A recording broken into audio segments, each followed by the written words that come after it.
Hello everyone, this is doctor Rakesh Chaure. और आज के हमारे वीडियो में मैं एक एक्सपेरिमेंट की बात करने वाला हूँ। और ये जो एक्सपेरिमेंट है ये है स्टेलेग्मोमीटर के ऊपर। तो सबसे पहले मैं आपको इसका ऑब्जेक्ट बता देता हूँ।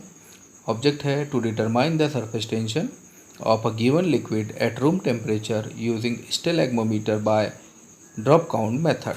तो स्टेलेग्मोमीटर की सहायता से ड्रॉप काउंट मेथड के थ्रू हम किस तरह से किसी लिक्विड का सरफेस टेंशन डिटरमाइन कर सकते हैं, इसके बारे में हम इस वीडियो लेक्चर में डिस्कस करेंगे।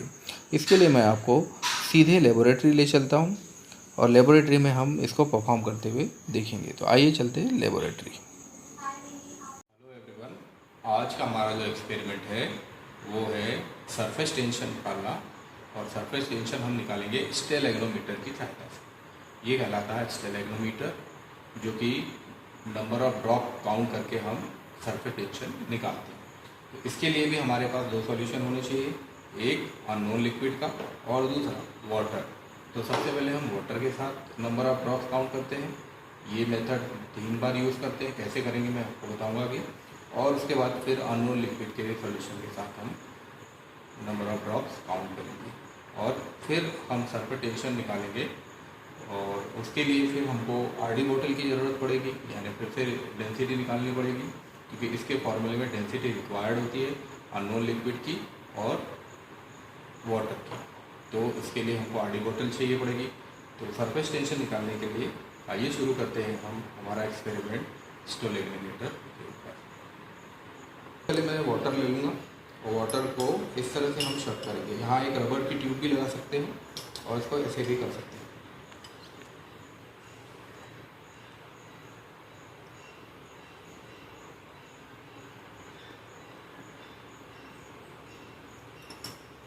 शक कहाँ तक करना है, यहाँ एक ऊपर निशान बना हुआ है, इस निशान तक हम शक करेंगे। ये मैंने इसको शक कर लिया। अब हमको ड्रॉप्स काउंट करनी है। तो जैसे ही मैं फिंगर हटाऊंगा ड्रॉप्स काउंट करना शुरू करेंगे।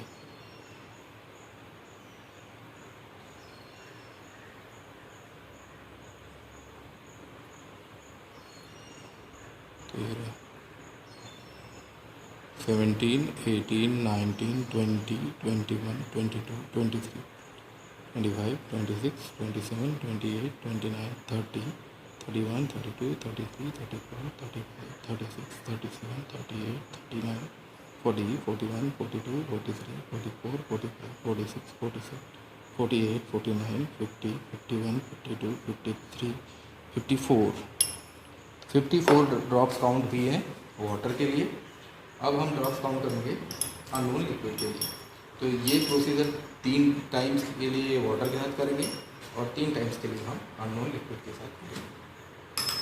तो ये है हमारा physical balance, digital physical balance है ये। और इस फिजिकल बैलेंस की सहायता से हम सबसे पहले एम्प्टी आरडी बोतल का वेट करेंगे और उसके बाद फिर वाटर के साथ लेके और आरडी बोतल का वेट करेंगे। वाटर के साथ कैसे लेना है मैंने आपको बताया, पीपेट की सहायता से लेना है। और उसके बाद फिर अननोन लिक्विड को लेके हम उसका वेट करेंगे। तो सबसे पहले हम एम्प्टी आरडी बोतल का वेट ले लेते हैं।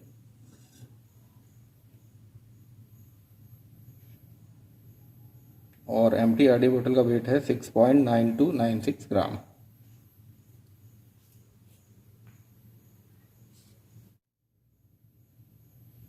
तो अभी वैल्यू 0 है। जैसे ही मैं ये आरडी बोतल रखता हूँ, आप देखें वेट आ गया है इसका। उसका वेट आया है 31.2285 ग्राम। ये वाटर के साथ वेट है। जब भी आरडी बॉटल आप फिल करें उसको पूरी फिल करें और उसके बाद कैप लगाना ना भूलें। कैप जरूर लगाना है। कैप लगाने के बाद मैंने यहाँ पे आरडी बॉटल में अननोन लिक्विड फिल किया हुआ है। अब इसका वेट कर लेते हैं।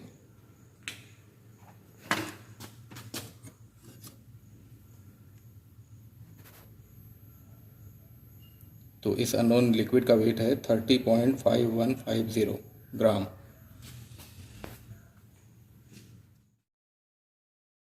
तो आपने वीडियो देखा, एक्सपेरिमेंटल वीडियो, जिसमें जो कि लेबोरेटरी में परफॉर्म किया गया है। और इस वीडियो को देख के मुझे लगता है कि आपको एक्सपेरिमेंट समझ में आ गया होगा किस तरह से परफॉर्म करना है। अब बात कर लेते हैं कुछ और चीज़ों की। तो सबसे पहले, क्योंकि आपको ये एक्सपेरिमेंट अपनी फ़ाइल में राइट डाउन करना है, तो उसके लिए सबसे पहले आपको ऑब्जेक्ट लिखना होगा। इसके बाद रिक्वायरमेंट्स लिखना पड़ेगा। तो रिक्वायरमेंट में यानी आवश्यक सामग्री में क्या क्या चाहिए। ऑब्वियस सी बात है, स्टेलैग्मोमीटर चाहिए, आरडी बॉटल चाहिए, distilled water, experimental liquid, pipette और 2 बीकर चाहिए पड़ेंगे। पीपेट क्यों चाहिए? क्योंकि जो आरडी बॉटल होती है उसको फिल करने के लिए पीपेट की रिक्वायरमेंट होती है। तो पीपेट का काम यहाँ पे आरडी बॉटल को फिल करने का है। यहाँ हमने स्टेलैग्मोमीटर की और आरडी बॉटल दोनों की पिक्स डाली हुई है, आप देख सकते हैं। तो ये सारे रिक्वायर्ड थिंग्स हैं जिनकी सहायता से हम ये एक्सपेरिमेंट इजीली परफॉर्म कर पाएंगे लेबोरेटरी में। अब चलते हैं थ्योरी के ऊपर। तो थ्योरी में सबसे पहला क्वेश्चन तो दिमाग में यही आएगा कि सरफेस टेंशन क्या होती है। तो property of a liquid surface displayed by its acting as a stretch elastic membrane, यानी लिक्विड की एक प्रॉपर्टी है जिसमें लिक्विड की जो सरफेस होती है वो एक स्ट्रेच्ड इलास्टिक मेम्ब्रेन की तरह बिहेव करती है। और सरफेस टेंशन को और भी बेहतर तरीके से समझने के लिए नीचे डिस्क्रिप्शन बॉक्स में आप देख सकते हैं, मैंने एक लिंक डाली हुई है। मेरा ही वीडियो है सरफेस टेंशन का, 3 से 4 मिनट का वीडियो है, आप उसको देखिए, आपको सरफेस टेंशन बहुत अच्छे से समझ में आ जाएगा। तो थ्योरी में सरफेस टेंशन क्या होता है, इसके बाद ये जो ड्रॉप डाउन मेथड है, क्योंकि आपने एक्सपेरिमेंट परफॉर्म किया हुआ है, देखा हुआ है कि किस तरह से परफॉर्म करना है, उसमें ड्रॉप डाउन मेथड कैसे यूज़ करनी है। ड्रॉप डाउन मेथड का मतलब जो ड्रॉप्स बन के आती हैं उनको काउंट करना होता है, तो वो किस तरह से परफॉर्म करना है ये आपने देखा है। तो वही ड्रॉप डाउन मेथड है जिसका यूज़ हम कर रहे हैं। इस एक्सपेरिमेंट के लिए आपको क्या क्या चीज़ें चाहिए, क्योंकि कैलकुलेशन करनी है। तो कैलकुलेशन के लिए क्या क्या चीज़ें चाहिए, उसके लिए आपको डेंसिटी पता होनी चाहिए, और डेंसिटी कैसे निकालेंगे ये मैं कैलकुलेशन में आपको बताऊंगा। इसके अलावा नंबर ऑफ़ ड्रॉप्स जो काउंट करेंगे आप वाटर की और लिक्विड की, वो आपने एक्सपेरिमेंट में देख ही लिया है कि किस तरह से काउंट करेंगे। और ये फार्मूला रहेगा Γ1 divide by Γ2 equals to D1 into N2 divide by D2 into N1। इस फार्मूले के थ्रू हम अननोन लिक्विड की या लिक्विड की सरफेस टेंशन कैलकुलेट कर सकते हैं, Γ2 की सरफेस टेंशन कैलकुलेट कर सकते हैं। क्योंकि Γ1 यानी वाटर का जो सरफेस टेंशन होता है वो नोन होता है, वो 72 डाइन्स पर सेंटीमीटर होता है, तो वो नोन है, इसलिए अब Γ2 की वैल्यू हम यहाँ पे कैलकुलेट कर सकते हैं इस फार्मूले के थ्रू। तो ये फार्मूला हमारे लिए इम्पोर्टेंट है for the calculation of surface tension of a known liquid और लिक्विड और गिवन लिक्विड। तो अब मेरे ख्याल से हमको प्रोसीजर पे आ जाना चाहिए, तो चलते हैं, let's move towards the procedure of this experiment. तो प्रोसीजर आपने देख ही लिया है, फिर भी ये प्रोसीजर है क्योंकि आपको राइट डाउन करना है, तो इसको पॉज करें, ये सारे पॉइंट्स लिख लें अपनी कॉपी में, और प्रोसीजर कैसे करना है ये आपको पता चल ही गया है। और इसको राइट डाउन करके और फिर अपने प्रैक्टिकल कॉपी में लिख लीजिए। अब इसके बाद हम आपको ऑब्जर्वेशन और कैलकुलेशंस के ऊपर बात करेंगे। तो सबसे पहले जो एक्सपेरिमेंट परफॉर्म किया गया है ये रूम टेम्परेचर परफॉर्म किया गया है, यानी 24 डिग्री सेल्सियस पे परफॉर्म किया गया है। और सरफेस टेंशन जो है वाटर का मैंने आपको बताया 72 डाइन्स पर सेंटीमीटर। डाइन पर सेंटीमीटर ये यूनिट है सरफेस टेंशन की, जैसा कि हमने आपको विस्कोसिटी की यूनिट बताई थी, पॉइज होती है, उसी तरह से सरफेस टेंशन की जो यूनिट है वो डाइन पर सेंटीमीटर होती है। अब बात करते हैं इसकी ऑब्जर्वेशन टेबल की। तो ऑब्जर्वेशन टेबल में आपको ध्यान क्या रखना है कि जब भी आप ऑब्ज़र्व करेंगे, यानी जब ये प्रैक्टिकल परफॉर्म करेंगे, तो आपको 3 टाइम्स वाटर के साथ और 3 टाइम्स लिक्विड के साथ आपको ये परफॉर्म करना है। और ट्रायल एंड एरर की संभावना होती है, इसीलिए ट्रायल एंड एरर की मेथड का यूज़ किया जाता है। इसलिए हम यहाँ पे कंकरेंट रीडिंग को एज अ मीन ले सकते हैं। तो यहाँ पे देखिए हमने मीन लिया हुआ है, N1 की वैल्यू 54 ड्रॉप्स काउंट किए और N2 की वैल्यू 41 ड्रॉप्स, क्योंकि ये जो है कंकरेंट रीडिंग है, 41 41 54 54 दो एक जैसे रीडिंग है, इसलिए इसको एज अ मीन ले लिया है। जो कि हमारी कैलकुलेशन में भी हेल्प करेंगे। तो आप देख रहे हैं कैलकुलेशन में N1 की वैल्यू हमारे पास है, N2 की वैल्यू हमारे पास है, यानी नंबर ऑफ़ ड्रॉप्स हमने जो काउंट की हुई है उसकी वैल्यू हमारे पास अवेलेबल है।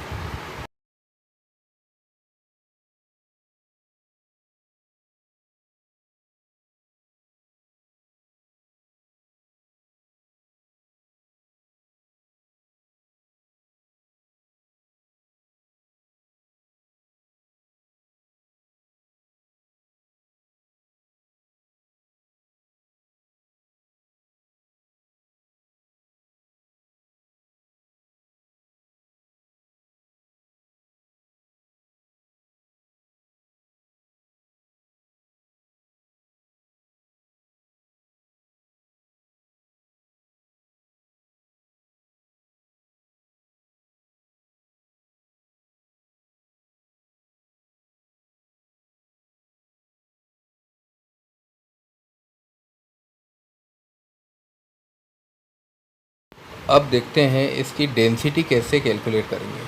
तो डेंसिटी कैलकुलेट करने के लिए हमने आरडी बॉटल का वेट लिया हुआ था, एम्प्टी आरडी बॉटल का वेट लिया हुआ था, आरडी बॉटल और वाटर का वेट लिया हुआ था, आरडी बॉटल और लिक्विड का वेट लिया हुआ था। इसके थ्रू हम डेंसिटी यानी D1 और D2 निकाल सकते हैं। तो डेंसिटी के लिए आपको चाहिए आरडी बॉटल खाली आरडी बॉटल यानी एम्प्टी आरडी बॉटल का वेट जो कि 6.9296 ग्राम है, और इसको आपको माइनस करना पड़ेगा वाटर और आरडी बॉटल के वेट से जो कि 31.2285 ग्राम है। इससे आपको D1 निकल आएगा जो कि 24.2989 ग्राम है। इसको आप करके देख सकते हैं। ऐसे ही आरडी बॉटल और लिक्विड के वेट से हम एम्प्टी आरडी बॉटल के वेट को माइनस कर देंगे तो D2 निकल आएगा जो कि 23.5854 ग्राम। तो इस तरह से कैलकुलेशन के लिए हमारे पास N1 N2 और D1 D2 मिल गया है। अब सरफेस टेंशन का जो फार्मूला है वो पुट किया हमने, Γ1 divide by Γ2 equals to D1 into N2 divided by D2 into N1। और इसको और सिंप्लीफाई कर देते हैं इस फार्मूले को, यानी हम अब यहाँ पे Γ2 की वैल्यू निकालने के लिए हम प्रोसेस अप्लाई कर देते हैं। तो Γ2 इक्वल्स टू हो जाएगा हमारा Γ1 into D2 into N1 divided by D1 into N2। तो ये फार्मूला है। अब इस फार्मूले में आप वैल्यूज़ पुट कर सकते हैं और वैल्यूज़ पुट करके आप आंसर निकाल सकते हैं। और इसकी जो यूनिट है सरफेस टेंशन की जो यूनिट है वो होगी डाइन पर सेंटीमीटर। तो इस तरह से इस एक्सपेरिमेंट की कैलकुलेशन की जा सकती है। ध्यान रखिए जो कैलकुलेशन वाला पार्ट है और जो ऑब्जर्वेशन टेबल वाला पार्ट है ये आप ब्लैंक पेज पे करें, क्योंकि आपकी जो प्रैक्टिकल फाइल होगी उसमें आप 2 पेज होंगे, एक रोलिंग पेज होगा, एक ब्लैंक पेज होगा। तो ब्लैंक पेज पे ही कैलकुलेशन और ऑब्जर्वेशन टेबल का काम करें, रोलिंग पेज पे सारा रिटर्न वर्क करें। तो इस तरह से आपकी फ़ाइल भी बहुत अच्छी लगेगी और आपके जो फैकल्टीज़ हैं उनके लिए भी चेक करने के लिए ये ईजी हो जाएगा। So thank you very much for watching this video. और आपको ये वीडियो अच्छा लगा हो तो इसको शेयर करना ना भूलें और इसको लाइक भी ज़रूर करें। और अगर आपने मेरा चैनल सब्सक्राइब नहीं किया है तो प्लीज़ इसको सब्सक्राइब करें ताकि आप इस और भी एक्सपेरिमेंटल वीडियोस और भी थ्योरेटिकल वीडियोस देख सकें। अगर आपके कोई सजेशन हो तो बिल्कुल आप कमेंट बॉक्स में मुझे सजेस्ट करें। Thank you very much for watching.